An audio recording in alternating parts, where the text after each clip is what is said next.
Fala galera, vamos aí para mais um bloco sobre o segundo reinado, agora trazendo a aula 14, semana bloco 01, né, para a gente poder falar sobre a crise do segundo reinado. Então a gente vai fazer processo de decadência do segundo reinado a partir do quê? A partir de vários eventos que aconteceram na história do Brasil e que acabaram levando o império para uma decadência barra fim.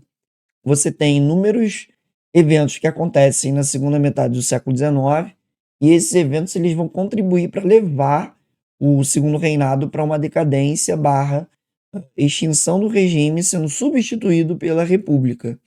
E aí eu peguei essa imagem inicial, que é a última fotografia, última representação oficial da família real aqui no Brasil, antes do golpe republicano, antes do exílio. Então você tem um Pedro II já envelhecido, a princesa Isabel, uma Teresa Cristina sentada, o conde da esposa da princesa Isabel, os netos, tem o outro indivíduo que eu não lembro quem é, mas você tem a representação da família real que mostra um Pedro cansado, um Pedro envelhecido, um Pedro que já não tem aquele gás do início do segundo reinado. Então, assim, essa imagem ela é muito interessante, é o último registro da família real, e você percebe ali essa a idade avançada do Pedro. Era um homem alto, mas era um homem nessa época cansado.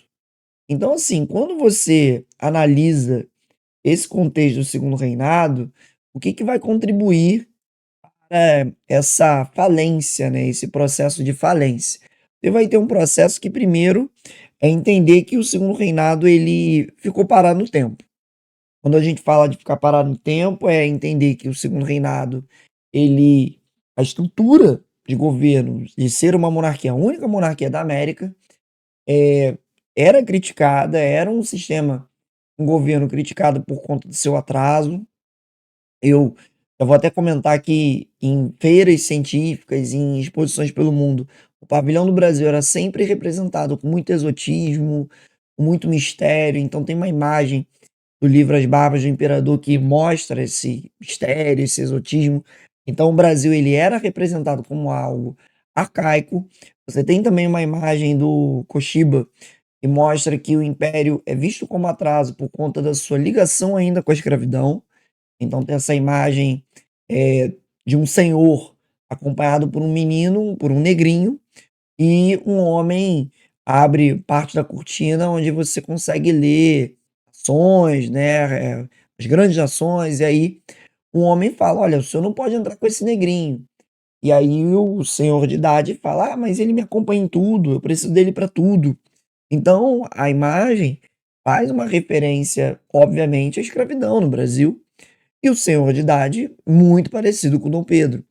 Você tem essa charge também, a grande degringolada do Ângelo Agostini, que você vê o carro do Império capotando, você vê nativo rompendo corrente, você vê populares de foice, então você vê uma transformação, um rompimento, uma mudança, né. É muito importante pensar que na segunda metade do século XIX, o Império ele manteve marcas do atraso, então isso é muito problemático. E na segunda metade do século XIX também, nós teremos aí uma elite latifundiária que se modifica. Em que sentido? Você não vai ter mais uma elite latifundiária, eh, com poder econômico no Vale do Paraíba, eles entraram em decadência, e essa galera do Vale do Paraíba estava ligada ao império. Agora no final dos anos do século XIX, 1870, 80, 90, você já tem uma elite cafeeira ligada a São Paulo, então é a galera do oeste paulista, e essa galera tem uma outra mentalidade, tem uma mentalidade com trabalho imigrante, tem uma mentalidade com trabalho assalariado, tem um alinhamento de diversificar a economia, de ter negócios, de ter casas comerciais, de ter fábricas, como a gente comentou.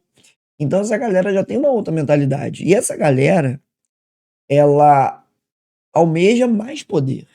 E para almejar mais poder, eu não posso ter um imperador, eu tenho que ter uma república. Por quê?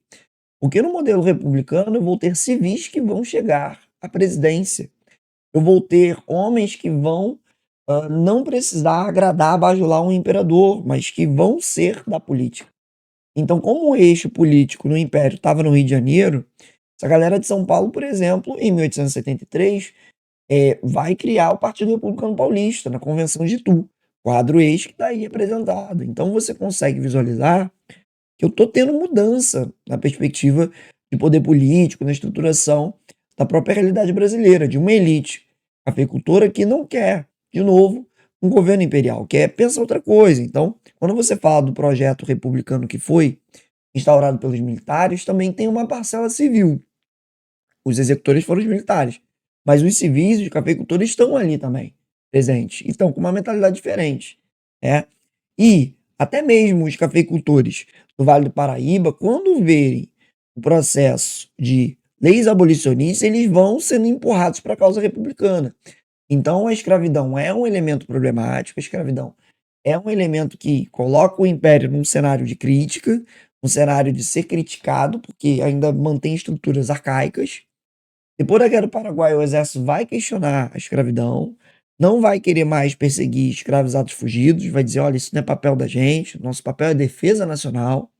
A Guerra do Paraguai, que eu já estou meio que antecipando, tem um slide que fala sobre isso, pesa para dar um certo protagonismo às Forças Armadas, para dar uma consciência política. Aqui também eu tenho leis abolicionistas que vão enfraquecendo a mão de obra, enfraquecendo essa mão de obra escravizada, você vai cada vez mais reduzindo até o momento que tem uma lei áurea que rompe, quebra, né, e aí a elite cafeira do Vale do Paraíba vai falar: "Cara, por que que eu tô ainda com o império? Agora eu sou republicano", e aí por isso eles vão ser conhecidos como republicanos de 14 de maio. Aí você vê esse representante da elite meio atrasada, meio marcada por um atraso de ideias, por uma vestimenta que está marcada ainda por uma prática colonial, por uma prática ainda com uma chibata na mão, com chicote. Então você tem uma elite que, de certa forma, é uma elite com uma mentalidade atrasada, mas que fala: olha, vou apoiar agora a República, porque o Império me deu uma punhalada nas costas, teve abolição, não teve indenização. Então, essas leis abolicionistas, elas pesam, o capital inglês pressionando lá de fora pesa, os centros urbanos com movimentos abolicionistas pesa, e obviamente que isso afeta o Império. O Império também vai sofrer com a questão religiosa. Você vai ter uma igreja católica que vai se posicionar contra a maçonaria, e vale lembrar que a família real é ligada à maçonaria, então você vai ter a bula Syllabus Errorum, vai ter uma questão religiosa que vai afastar a igreja católica do imperador, você vai ter um choque, uma briga, vai ser o momento que o Dom Pedro vai usar do seu poder moderador e vai entrar em choque com a igreja católica, e vai ter uma perda para o império. Vai ter até uma famosa frase, né? O trono balançou, mas o altar permaneceu de pé. Então, quem perdeu nessa história foi o império.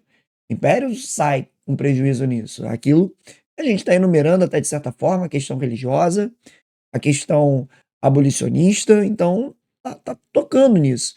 A questão militar a gente não vai entrar com muitos detalhes, mas a gente pode dizer que ao retornar da Guerra do Paraguai esse exército se politiza. Sempre lembro do documentário o professor falando: a caserna está se politizando, a política está entrando na caserna. Então você tem o positivismo do Augusto Conte, a atuação do Benjamin Constant, toda aquela ideologia que a partir dos anos 70 vai alimentar um questionamento sobre um Brasil que está atrasado, e que esses militares vão começar a entender que eles devem atuar para mudar essa realidade. Então vai se levantar, se elencar essa perspectiva de: olha, precisamos construir um Brasil moderno, e para isso tem que acabar com a monarquia, tem que acabar com a escravidão, que são elementos que atrasam esse progresso brasileiro, né? Então acho que vale a pena a gente pensar. Eu já estava avançando, mas segurando aqui um pouco, pensar, por exemplo, essa representação da batalha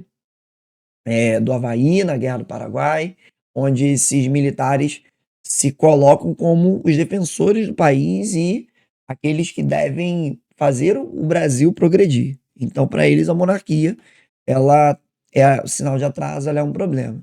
E por fim, a gente pode pontuar que a mídia, a imprensa, a partir dos anos 70, também vai bater muito na figura de que o imperador é um homem cansado, é um homem velho, e ao mesmo tempo que você usa a ideia de que ele é velho, você puxa a ideia de que ele está senil, ele já está dormindo em qualquer lugar, que já é um governante cansado. que é o velho que também você associa com o antiquado, com o arcaico, com aquilo que não está acompanhando o progresso. Então é interessante, mesmo Dom Pedro ser um cara muito intelectual, ser um cara muito estudado, ser um monarca muito cidadão, né, um monarca intelectual, mas vai se abordar esse cansaço dele, vai se abordar sempre essa figura de: "Pô, o velho tá cansado, e quem é que vai assumir? Ah, vai ser a princesa Isabel que é casada com um estrangeiro, com o Didã, então, pô, a gente vai ter um imperador estrangeiro, caramba". Cria-se narrativas e elementos que obviamente colocam pressão para essa decadência. Então, basicamente, a gente fez um panorama, né, sobre essa decadência do segundo reinado, e quando a gente voltar, a gente vai começar a falar das questões platinas, que é o que a gente começa introduzindo para poder entender por que que o império se mete na Bacia do Prata e o impacto, a gente vai analisar cada batalha, cada guerra que o império vai se envolver, e o impacto da Guerra do Paraguai, que eu sempre falo em sala que é um divisor de águas. Beleza? Então é isso. Aquele abraço. Tamo junto.